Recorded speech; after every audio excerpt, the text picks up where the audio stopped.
Qiyan woke up on the floor of a moving train with a splitting headache. His last memory, watching anime late into the night. After that, nothing.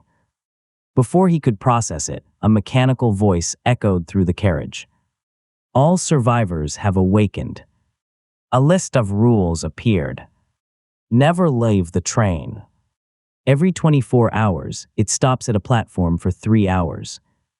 Gather resources, upgrade the train. Survive. 1 hour remained before the first stop. Looking outside, all Qiyan saw was an endless wasteland. The only thing inside the carriage was a control console. He activated it. A global chat with 10,000 survivors exploded with panic, confusion, and disbelief. Then one man mocked everyone. "This is obviously a prank, I'm getting off." Seconds later, the player count dropped. 10,000 right arrow, 9,999. Nobody laughed anymore. Qiyan checked his status. Level 1 train. Basic equipment. No abilities. But one thing stood out. Talent sublimation. It could evolve anything by consuming stamina. To test it, he used it on his rusty starter knife. The blade instantly transformed into a sharp, enchanted dagger. It actually worked.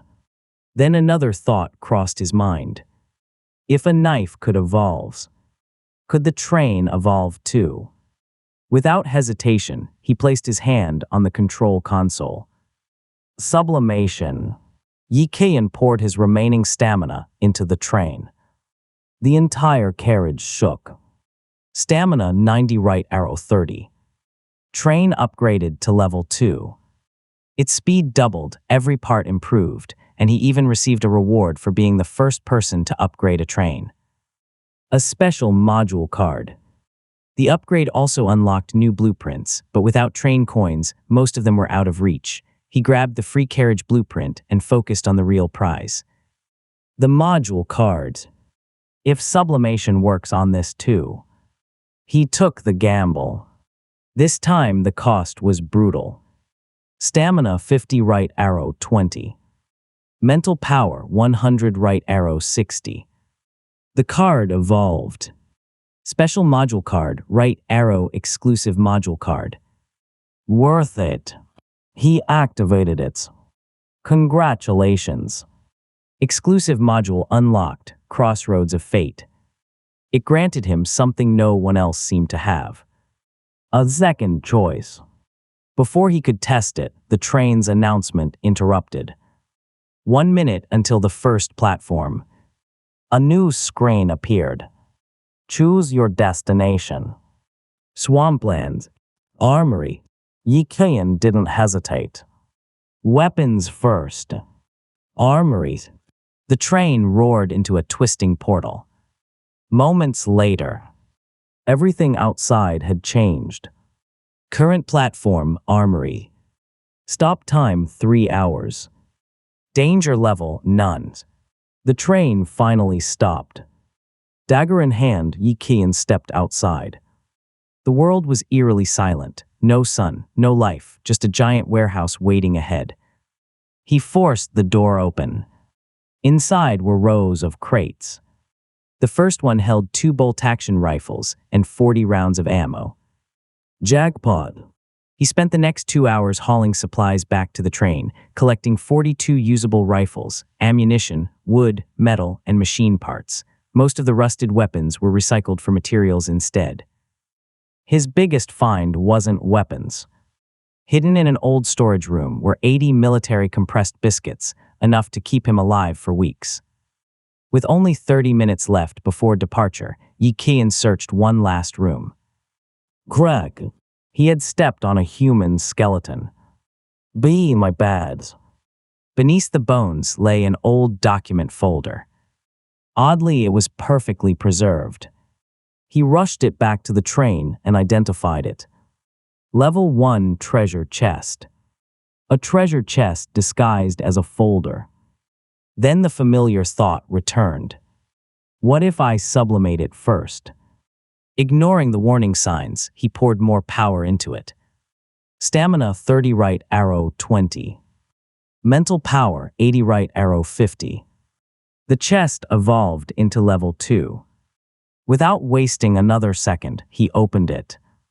Rewards obtained. 4 train coins. Colt M1911 pistol. Level 2 blueprint, external garbage collector. His first platform had already paid off far more than he expected.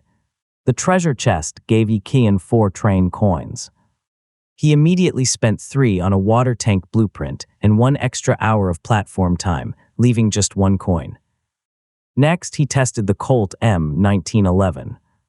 One shot shattered a wooden crate. This thing hits way harder than those rifles. Tempted to sublimate it, he stopped himself. His stamina and mental power were already running low. He checked his new blueprints. A water tank to store clean water. An external garbage collector that could gather and eventually recycle materials automatically. The resources were enough to build them, but doing so meant delaying his first carriage. He decided to wait. Instead, he opened the trading platform. His goal was simple. Buy metal. He was willing to trade rifles and military rations, but nobody was making fair deals. Everyone was hoarding supplies. The global chat wasn't much better. Most survivors complained about terrible first platforms with almost no loot. A few showed off useful blueprints, while others desperately searched for food, water, and mechanical parts. Then someone accidentally revealed they had found a treasure chest. The chat instantly exploded. After getting pressured by everyone, they finally shared the rewards. 2 train coins. Golden sore ointment. Level 1 aluminum insulation, pad blueprint. Qiyan smiled. So he wasn't the only lucky one. Watching the chat, Qiyan spotted someone selling metal. Perfect. The seller, Li Xiaosheng, wanted weapons instead of food. Qiyan offered a deal. 1 rifle, 20 rounds. In exchange for 150 kg of metal. Li Xiaosheng was stunned. That's robbery. Qiyan didn't budge. Right now, a gun is worth more than metal. After a long pause, Li Xiaosheng accepted. Before completing the trade, he couldn't help asking one question. What do you need so much metal for? Qiyan simply smiled. Trade first. The train system completed the exchange instantly. A rifle disappeared. A stack of metal ingots appeared in its place. With the missing materials finally secured, Qiyan placed the carriage blueprint on the workbench. Build. The resources vanished. Moments later, a brand new carriage formed behind the locomotive and locked into place. His train finally looked like an actual train. The empty carriage gave him plenty of storage space, so he quickly moved all his supplies inside. Glancing at the countdown, he grinned. There was still enough time for one more loot run before departure. The train left the first platform. The system announced the results. Only 9,892 of the original 10,000 survivors made it out.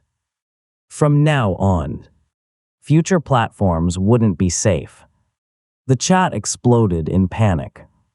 Meanwhile, Qiyan ignored the chaos and checked his haul. 49 rifles. 1,100 rounds of ammo. Plenty of wood, metal, and machine parts.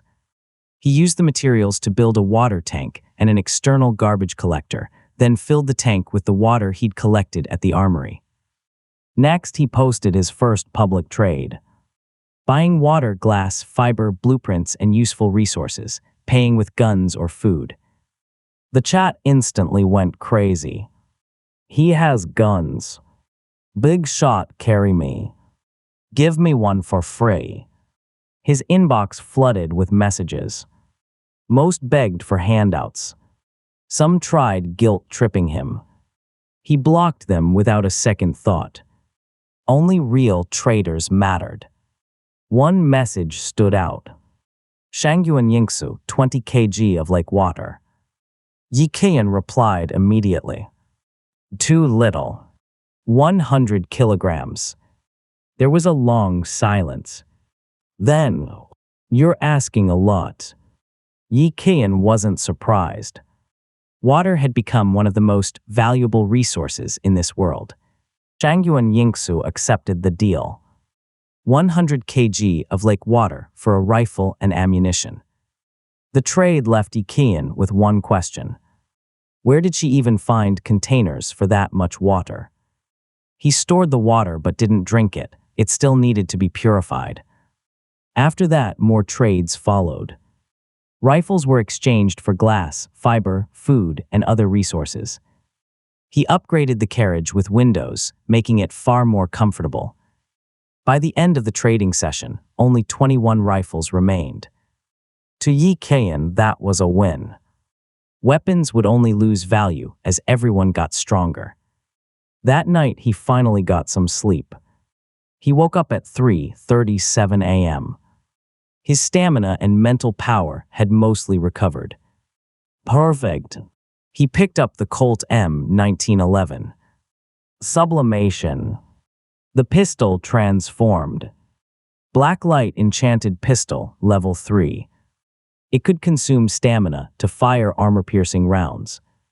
One test shot blasted straight through a thick metal target. Qiyan grinned. This thing is insane. Instead of upgrading it further, he turned to the carriage. Another sublimation. This time the cost was much lower. Warm train carriage, level 2. The inside would now stay at a comfortable 22 degrees C. No more freezing nights. Satisfied, Qiyan lay back down. Tomorrow, the second platform awaited. Unlike everyone else, Qiyan slept soundly. When he woke up, his inbox was overflowing. One message stood out. A survivor named Lu Zhou wanted to trade. A chair blueprint. Most people would never exchange a blueprint for a gun. Qiyan did. He traded 10 bullets for it, then immediately crafted a chair. It wasn't powerful, but it beat sitting on the floor. With time running out, he sold a few more rifles and ammo before stopping. The second platform wouldn't be safe. He knighted weapons too. His stamina had fully recovered. One last sublimation. A rifle evolved into an exquisite marksman rifle, doubling its power.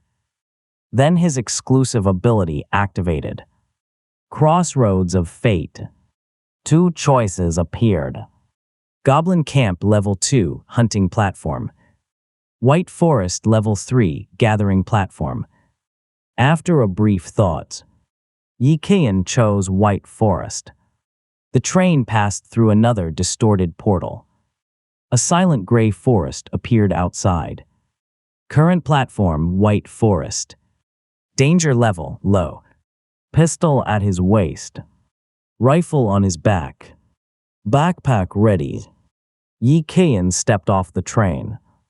The forest was completely silent. Not even the wind made a sound. This place doesn't feel right.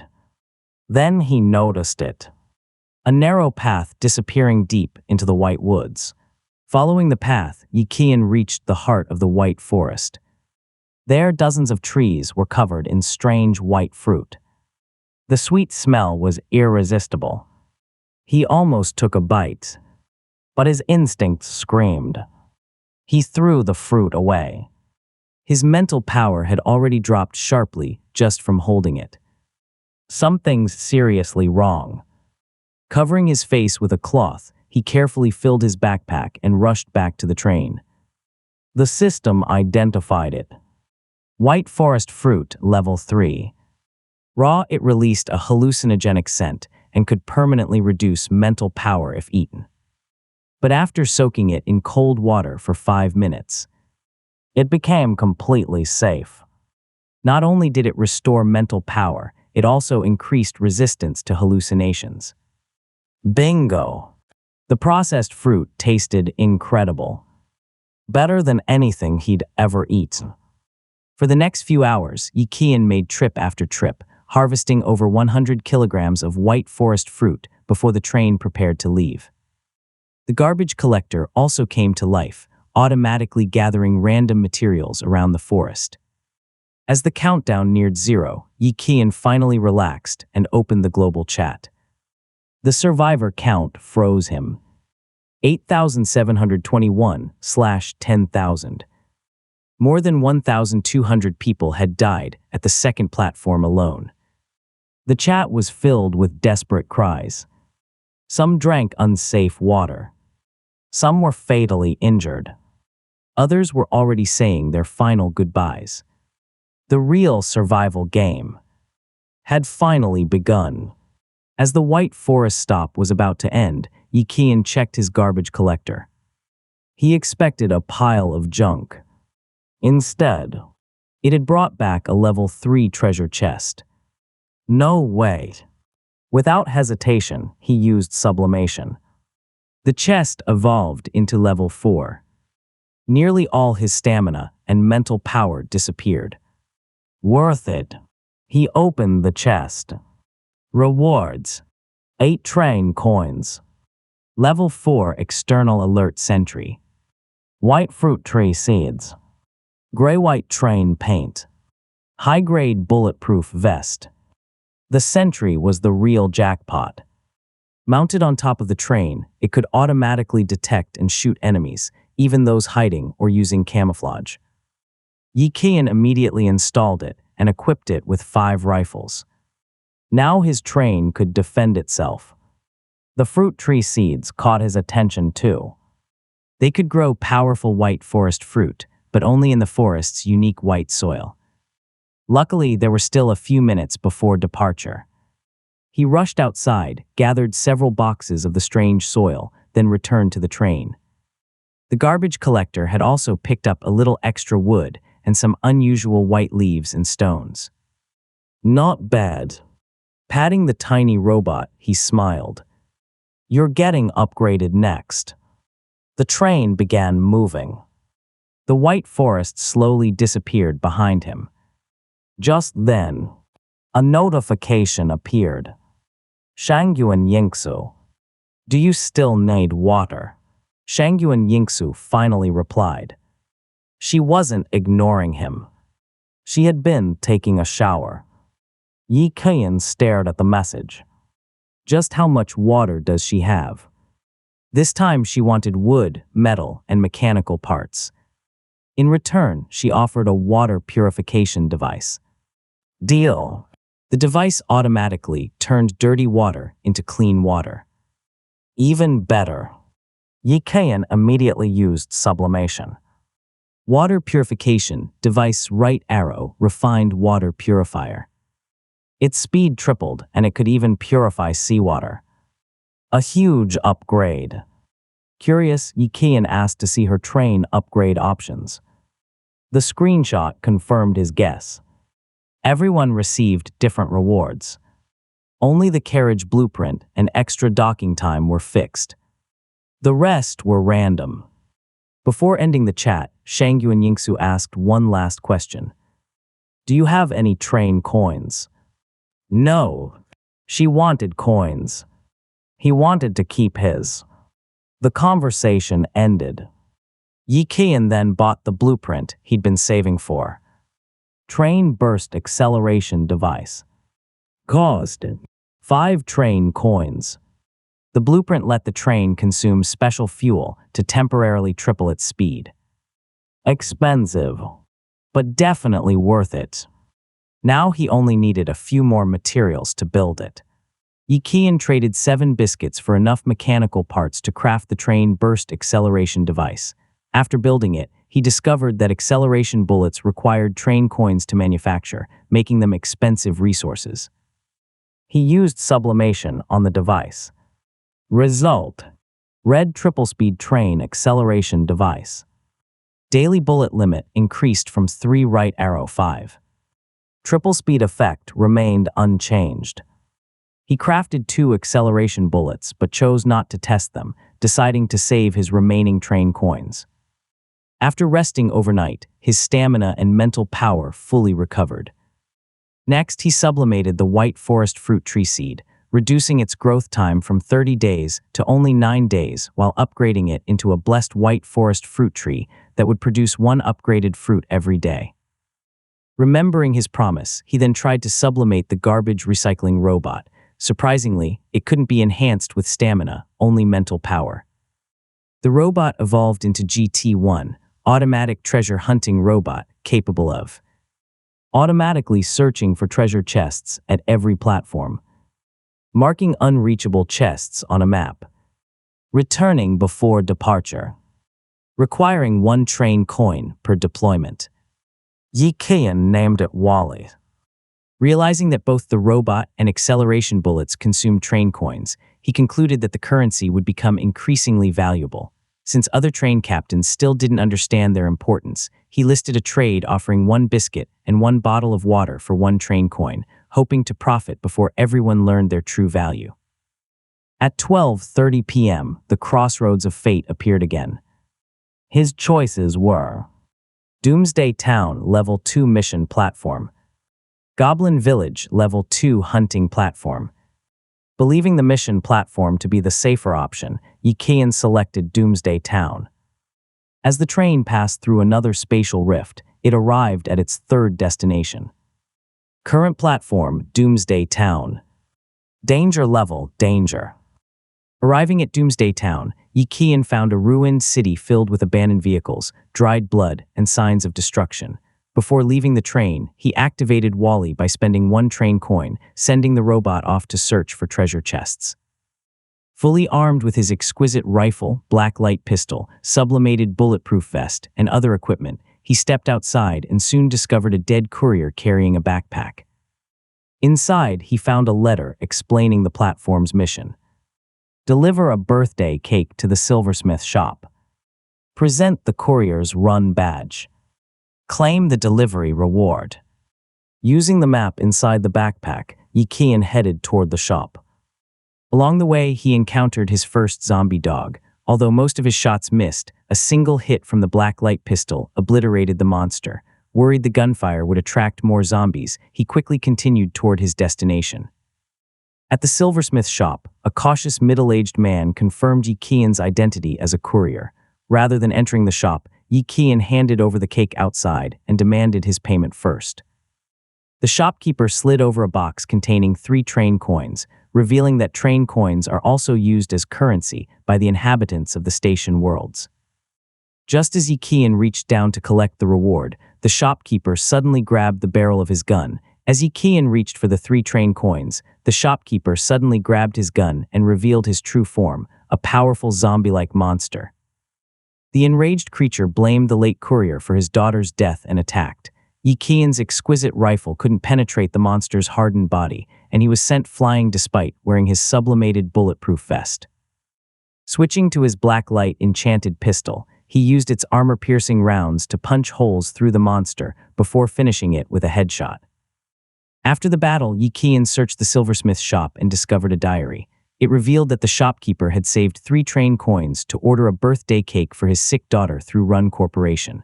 The courier arrived too late, the girl died waiting, and her father eventually lost his sanity and became a monster. Feeling sympathy, Qiyan placed the birthday cake on the girl's grave behind the shop before taking the 3 train coins, completing the platform mission. The diary also mentioned a broken locomotive outside the town, making Qiyan wonder if previous train captains had once visited this world and died there. Before leaving, he collected several mithril weapons.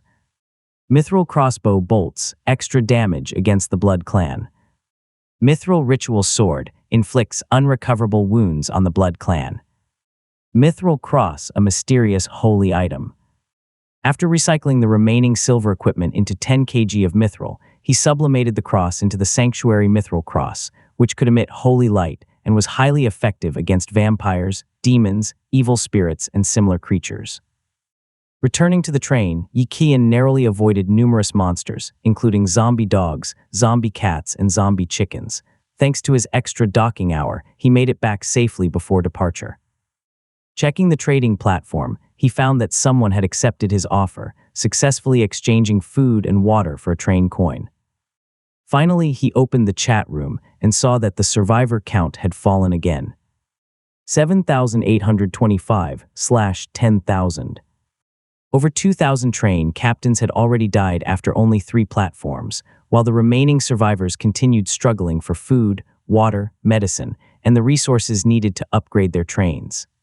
At the 3rd station, survivors shared wildly different experiences. Some hid inside their trains, while others fought wild beasts using rifles purchased from Qiyan. Many wondered why Qiyan had remained silent. Meanwhile, Li Ziasheng announced he had upgraded his train to level 2, revealed his upgrade options, and invited people to join his alliance in exchange for food and water. His options included a wooden automatic fishing rod blueprint and a 1-day survival ration recipe. Qiyan wasn't interested in the alliance. Instead, he confirmed that train upgrade options 1 and 4 are always fixed, while the middle 2 are random. The fishing rod caught his attention, but he decided it wasn't worth pursuing yet. With 4 train coins in hand, he prepared to sublimate his train once again. Before he could begin, Wally returned, damaged and carrying a level 2 treasure chest. Unfortunately, it had also attracted a horde of zombie dogs and several powerful zombie monsters. Instead of fighting personally, Qiyan watched as his level 4 external alert sentry tower activated automatically. It accurately eliminated every monster within seconds, demonstrating its overwhelming defensive power. As the departure countdown ended, the train left Doomsday Town, and a global announcement echoed across the world. Global broadcast. Trading is now allowed, even while inside platforms. Newbie protection has ended. Survival mode has officially begun. Traveling at night is now dangerous. Any train traveling below 30 km/h will enter a dangerous state. Survivors must upgrade their trains as quickly as possible. The chat room immediately erupted into panic. Many regretted spending all their resources on food instead of train upgrades, while others begged stronger players like Li Ziasheng for help. Some players also noticed something strange. The announcement came 1 hour late, just like after the 1st station. Since Li Ziasheng had only upgraded during the 3rd station, many concluded that someone else had secretly upgraded earlier, without realizing that person was Qiyan. Okay, that's the end of this part, but I promise there's much more to come. If you enjoyed it, please consider subscribing so you don't miss the next part.